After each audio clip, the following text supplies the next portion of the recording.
میرے عزیز دوستو، ذرا ٹھہر کر میری بات سنیے، کیونکہ جو میں آج آپ کو بتانے جا رہا ہوں وہ کوئی عام بات نہیں ہے۔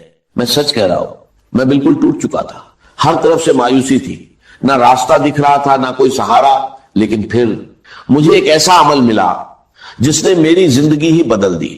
دیکھیے، آپ کے سامنے 3 چیزیں ہیں، بہت چھوٹی، بہت آسان، لیکن اگر کوئی انہیں ایک خاص ترتیب سے صرف 3 بار پڑھ لے تو میں اللہ کی قسم کھا کر کہتا ہوں اس کی زندگی سے غریبی ختم ہو جائے گی، بیماری دور ہو جائے گی، اولاد کی بندشیں کھل جائیں گی، اور رشتوں میں جو رکاوٹیں ہیں وہ بھی ختم ہو جائیں گی۔ میرے دوستو، میں نے یہ عمل پہلی بار 1 سال پہلے پڑھا، غوث پاک رحمت اللہ علیہ کی کتاب سے لے کر، اور یقین کیجئے پہلے ہی دن صرف 3 منٹ کے اندر میں نے ایسا معجزہ دیکھا جسے میں آج تک نہیں بھول پایا۔ غوث پاک فرماتے ہیں کہ اگر کوئی ایسا بھائی یا بہن جس نے دنیا بھر کی تسبیحات پڑھ لی ہو لیکن پھر بھی اس کی غریبی ختم نہ ہو رہی ہو تو وہ بس ایک بار زندگی میں اس چھوٹے سے عمل کو پڑھ کر دیکھ لے، مایوسی نام کی چیز نہیں رہے گی۔ اور میرے ساتھ بھی یہی ہوا، جیسے ہی میں نے یہ عمل پڑھا پہلے ہی دن صرف 3 منٹ میں اللہ نے ایسی مدد کی کہ میرے پاس 1600 آ گئے، پھر میں روز یہ عمل کرتا گیا۔ دوسرے دن میں نے ایسا منظر دیکھا کہ 45 لاکھ کا سامنا ہوا، اور تیسرے دن جو 17 لاکھ کا قرض میرے سر پر تھا اللہ نے ایسے معاف کروایا کہ جو لوگ دشمن بنے بیٹھے تھے وہی ایک جھٹکے میں کہنے لگے جاؤ ہم نے معاف کیا۔ یہ کوئی کہانی نہیں بلکہ اس عمل کی کرامات ہے۔ میں اب تک ہزاروں لوگوں کو یہ عمل بتا چکا ہوں اور بہتوں نے اس کا فائدہ دیکھا ہے۔ اگر آپ اسے دل سے پڑھیں گے تو خود حیران رہ جائیں گے کہ پہلے کیوں نہیں پڑھا۔ میں یقین سے کہتا ہوں یہ عمل آپ کی زندگی بدل سکتا ہے، چاہے آپ دنیا کے کسی بھی کونے میں ہو۔ آپ کو بس اتنا کرنا ہے، تنہائی میں بیٹھیں، دل کو جمع کریں، سب سے پہلے یا ربی، پھر یا اللہ، اور آخر میں یا گنی، ایک خاص ترتیب سے پڑھنا ہے۔ کئی لوگوں نے صرف کچھ ہی منٹوں میں اس کا اثر دیکھا، گھریلو پریشانیاں کم ہوئی، تنگی دور ہوئی، اور مدد ایسے آئی جہاں سے امید بھی نہیں تھی۔ اللہ جب چاہتا ہے لوگوں کے دلوں میں خیال ڈال دیتا ہے اور مدد خود آپ کے دروازے تک پہنچتی ہے۔ اب دیر مت کریں، کسی بھی وقت تنہائی میں بیٹھیں اور سب سے پہلے درود شریف پڑھ کر یہ عمل شروع کریں۔ اب اگر کوئی بھائی یا بہن کہتا ہے کہ مجھے درود شریف نہیں آتا تو کوئی پریشانی نہیں۔ اگر آپ کو درود ابراہیمی بھی نہیں آتا تو کوئی چھوٹا سا درود پڑھ لیں، صلی اللہ علیہ وسلم پڑھ لیں، یا اللہم صلی اللہ محمد پڑھ لیں۔ کوئی بھی درود شریف پڑھ کر اس عظیم عمل کی شروعات کر لیں۔ اور سن لیجئے، بار بار ویڈیو کو کاٹنے سے، اسکپ کرنے سے کچھ حاصل نہیں ہوگا۔ اگر اپنی مرضی سے چیزوں کو ادھورا چھوڑ کر آگے بڑھو گے تو بہت آگے نکل جاؤ گے، اور اتنا آگے نکل جاؤ گے کہ پھر واپس نہیں آ سکو۔ اس لیے ایک بات کو غور سے سمجھو، اگر واقعی پڑھنا چاہتے ہو، میرے غریب، میرے بیمار بھائیوں اور بہنوں، اگر ظلم ہے، زیادتی ہے، قرض ہے، بیماری ہے، غربت ہے، جادو ہے، بندش ہے، بدنظری ہے، یا کوئی بھی پریشانی ہے، دنیا کی ہر مشکل کے لیے میرا 5 منٹ کا چیلنج ہے۔ اگر 5 منٹ کے بعد تمہاری زندگی میں 80% تبدیلی نہ آ جائے، تمہاری زندگی میں سکون اور خوشیوں کے ڈھیر نہ لگ جائیں، تو پھر مجھے کہنا، اور اگر کچھ کمی رہ جائے تو اگلے دن پڑھنا، وہ بھی پوری ہو جائے گی۔ روز پڑھو گے تو فقیر سے بادشاہ بن جاؤ گے۔ میں گارنٹی سے کہتا ہوں ایک ہی دن میں زندگی بدل جاتی ہے۔ یہ عمل اللہ کو بہت عزیز ہے۔ اور دیکھو، یہ سامنے وظیفے ہیں، یا ربی، یا اللہ، یا گنیو، ہو سکتا ہے تم نے پہلے بھی پڑھے ہو، لیکن جو ترتیب میں آج تمہیں بتانے جا رہا ہوں وہ تم نے کبھی نہیں سنی ہوگی۔ صرف 20 سیکنڈ کا کام ہے، دن میں، شام میں، رات میں، کسی بھی وقت پڑھ سکتے ہو۔ لیکن میں دعوے سے کہتا ہوں اس عمل کو پڑھنے کے بعد خدا کی قسم، جو لوگ تمہیں تانے دیتے ہیں، جو کہتے ہیں کہ تو در در کی ٹھوکریں کھائے گا، تو لوگوں کے آگے ہاتھ پھیلائے گا، رب کعبہ کی قسم، پورے محلے میں سب سے زیادہ امیر تم ہوگے، پورے خاندان میں سب سے زیادہ مالدار تم ہوگے۔ یہ میرا دعویٰ ہے، میری گارنٹی ہے۔ اب سب سے پہلے جو وظیفہ ہے وہ ہے یا ربی۔ اب دیکھو، یا ربی کا مطلب کیا ہے؟ اے میرے رب، اے میرے پروردگار۔ ہم نے اپنی زندگی میں